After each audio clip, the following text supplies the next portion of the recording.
आज मी सांगली जिल्ह्याविषयी ज्या विधानसभेच्या निवडणुका झाल्या त्या संदर्भामध्ये या ठिकाणी उपस्थित आहे।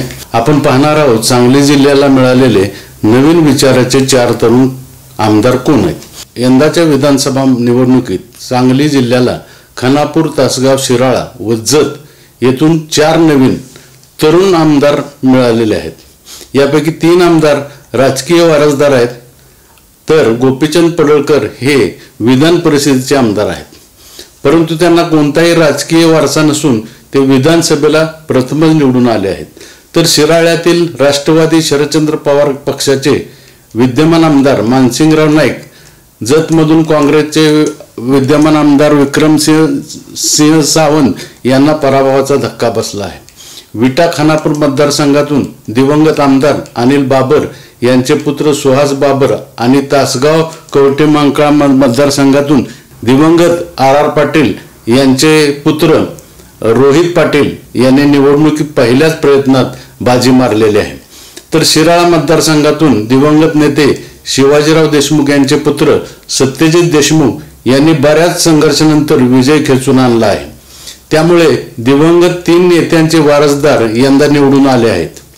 तर पलूस कडेगावातून दिवंगत नेते संपतराव देशमुख यांचे पुत्र संग्रामसिंह देशमुख यांनी प्रथमच निवडणूक लढवली होती।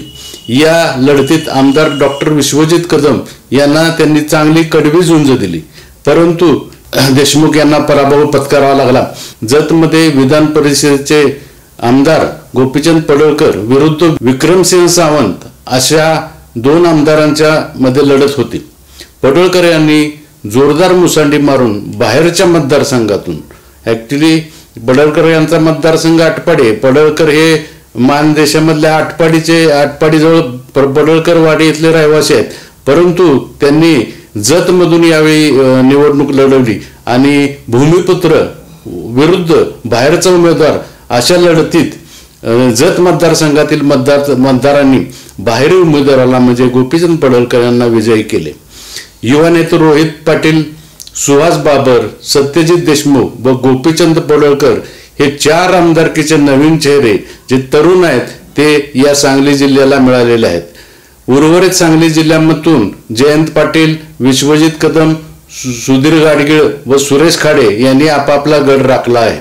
मानदेश माझासाठी लिंगराज साखरे, दहिवडी। मानदेश माझा सबस्क्राइब करा आणि अपडेट रहा। नवीन व्हिडिओच्या नोटिफिकेशनसाठी बेल आयकॉनचं बटन दाबा।